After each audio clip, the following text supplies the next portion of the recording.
अस्सलाम वालेकुम। कल 8 फरवरी को यूनिवर्सिटी ऑफ सिंध से second merit list bachelor degree programmes की लगाई गई थी। उससे रिलेटेड फ्रीक्वेंटली जो क्वेश्चंस पूछे गए स्टूडेंट से वो इस वीडियो में हम कवर करने वाले हैं। सबसे पहला क्वेश्चन है कि डॉक्यूमेंट कहाँ पर सबमिट होंगे। तो जो यूनिवर्सिटी की वेबसाइट है वहाँ पर लिखा हुआ है कि आपने डॉक्यूमेंट सबमिट करवाने हैं शहीद बेनज़ीर भुट्टो कन्वेंशन सेंटर में, but due to less number of candidates अब वो डॉक्यूमेंट्स एडमिनिस्ट्रेशन ब्लॉक AC2 में सबमिट हो रहे हैं। ठीक है, मेन कैंपस जिन लोगों ने मेन कैंपस में अप्लाई किया है तो वो डॉक्यूमेंट्स AC2 ब्रांच में अभी सबमिट करवाएंगे। ठीक है, तो AC2 की जो एड्रेस है वो कुछ यूँ है कि आप जैसे ही सिंध यूनिवर्सिटी में आओगे, सिंध यूनिवर्सिटी की 2 गेट्स हैं। एक ये है जो मारवी हॉस्टल के करीब है, दूसरी ये जो है सिंधियोलॉजी के करीब। आपने मारवी हॉस्टल वाली गेट से आना है, सीधा सीधा आप लेके आएंगे। ये यहाँ से आपको VC जो हाउस है उसे लेकर आप सीधा इस पॉइंट से यहाँ पर आएंगे। यहाँ पर AC2 ब्रांच है। ठीक है, AC2 ओल्ड बिल्डिंग में यहाँ पर आपके डॉक्यूमेंट सबमिट होंगे। ये आपने बस ज़हन में रखना है। इसके बाद जो सेकंड क्वेश्चन पूछा गया है वो है कि if the fees of second selection exceeds then you have to pay extra fee challan. काफ़ी स्टूडेंट्स को फर्स्ट मेरिट लिस्ट में एक डिपार्टमेंट मिला था, उसकी फ़ीस कम थी। अब वो सेकंड मेरिट लिस्ट में उनको दूसरा डिपार्टमेंट मिला है तो उस दूसरे डिपार्टमेंट की जो फ़ीस है वो ज़्यादा है, पर अब उसे क्या करना पड़ेगा, उसकी जो एक्स्ट्रा फ़ी है उसे पे करनी पड़ेगी। वो चाहे 2000 है, 4000 है, 5000 है, वो एक्स्ट्रा उसको फ़ी पे करनी होगी।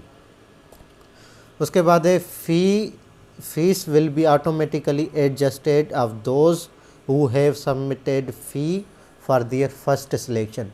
जो कैंडिडेट्स फर्स्ट मेरिट लिस्ट में सिलेक्ट हुए थे उनको सपोज़ करें केमिस्ट्री डिपार्टमेंट मिला है, अब वो उनको सेकंड मेरिट लिस्ट में फ़िज़िक्स डिपार्टमेंट मिला है, तो ऑटोमेटिकली उन लोगों ने फ़ी तो केमिस्ट्री डिपार्टमेंट के लिए पे की थी, पर उनकी ऑटोमेटिकली एडजस्ट हो जाएगी फ़िज़िक्स डिपार्टमेंट के लिए। तो ठीक है, उसके बाद एक और क्वेश्चन है, those candidates who have selected in both categories like self finance and merit then those candidates have choose any one from two. जो कैंडिडेट्स है जिनको फर्स्ट मेरिट लिस्ट में सेल्फ फाइनेंस पे डिपार्टमेंट मिला था, सेकंड लिस्ट जो लगी है उनको मेरिट पे कोई एक डिपार्टमेंट मिला है, तो उनके पास ऑप्शन है वो मेरिट पे भी ले सकते हैं, मेरिट वाला डिपार्टमेंट चाहे तो ले सकते हैं, या सेल्फ वाला चाहे तो वो भी ले सकते हैं, वो उनकी चॉइस के ऊपर है। उसके बाद है those candidates who have got 2 times selection on merit they have no further option to choose first selection department and their चालान fee will be adjusted for second selection. कोई ऐसे काफ़ी स्टूडेंट्स हैं जिनको फर्स्ट मेरिट लिस्ट में merit पे selection हुई थी और सेकंड लिस्ट में भी उनकी मेरिट पे सिलेक्शन हुई है। तो अब क्या होगा, अब जो फर्स्ट मेरिट लिस्ट में जो डिपार्टमेंट मिला था अब वो उसमें वो चूज़ नहीं कर सकता। सेकंड मेरिट लिस्ट में उसको डिपार्टमेंट मिला है, चाहे तो उसे कंटिन्यू करे या चाहे तो थर्ड मेरिट लिस्ट के लिए वेट करे, बट जो फर्स्ट मेरिट लिस्ट है उसमें उसको एडमिशन नहीं मिलेगी। ठीक है, उसके बाद एक और क्वेश्चन है कि those candidates who have got admission in their favourite departments subjects they should pay returning challan to confirm their preference. जिन कैंडिडेट्स को सेकंड मेरिट लिस्ट में अपना पसंद का डिपार्टमेंट मिला है, पसंद के डिपार्टमेंट में एडमिशन हुई है, तो वो रिटर्निंग चालान पे करें और अपनी जो प्रेफरेंस हैं वो कंफर्म करें और अपना डिपार्टमेंट लॉक करवाएं।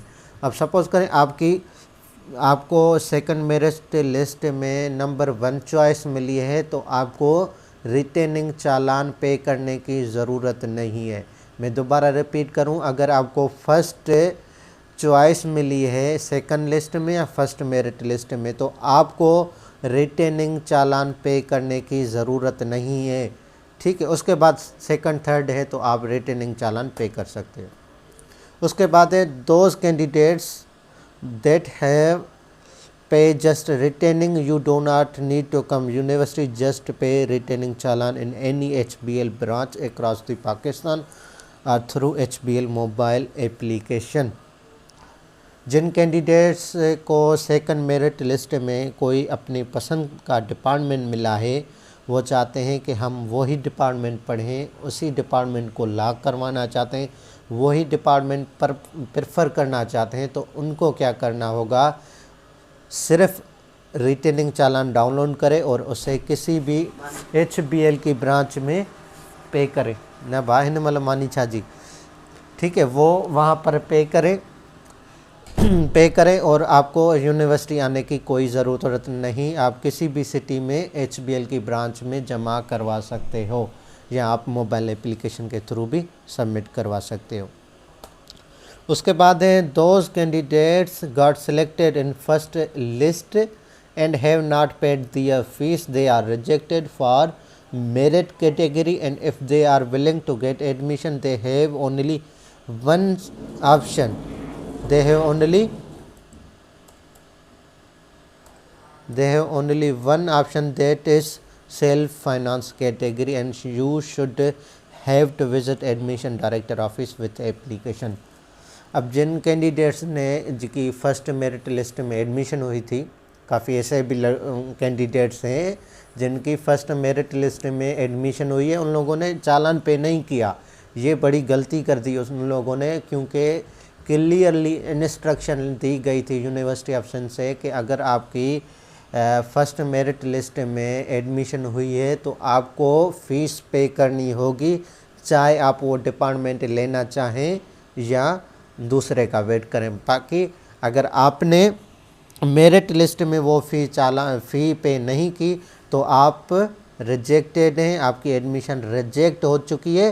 पर सिर्फ मेरिट कैटेगरी में आपकी एडमिशन कैंसिल हो चुकी है। अभी आपको जस्ट सेल्फ फाइनेंस पे एडमिशन मिल सकती है, पर उसके लिए भी एक कंडीशन है कि आपको इस यूनिवर्सिटी ऑप्शन में आना पड़ेगा और एडमिशन डायरेक्टर की ऑफिस में आपको एक एप्लीकेशन देनी पड़ेगी।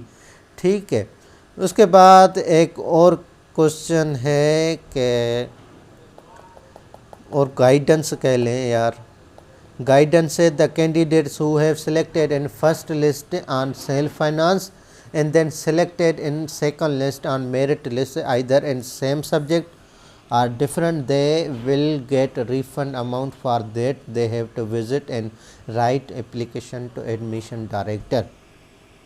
यानी जो कैंडिडेट्स हैं जिनको फर्स्ट मेरिट लिस्ट में सेल्फ फाइनेंस पे एडमिशन मिली थी और उन लोगों ने सेल्फ का ही चालान पे कर दिया था, अब उनको सेकंड मेरिट लिस्ट पे मेरिट कैटेगरी में एडमिशन मिली है, वो सेमी सब्जेक्ट मिली हो या किसी और सब्जेक्ट में मेरिट कैटेगरी में उसको एडमिशन मिली है, तो उसको जो मज़ीद जो जितने ज़्यादा उसने फ़ीस पे की है वो उसको रिफ़ंड मिलेगी। उसके लिए उसको एप्लीकेशन लिखनी पड़ेगी एडमिशन डायरेक्टर को कि मुझे मेरिट कैटेगरी वाले सब्जेक्ट में पढ़ना है, तो उसको फ़ी रिफ़ंड मिलेगी, पर उसमें काफ़ी टाइम लगता है, लगभग 3-4 महीने लग जाते हैं रिफ़ंड में। ठीक है दोस्तों, ये थोड़ी बहुत गाइडेंस थी आपके लिए। आपको कोई और क्वेश्चन और या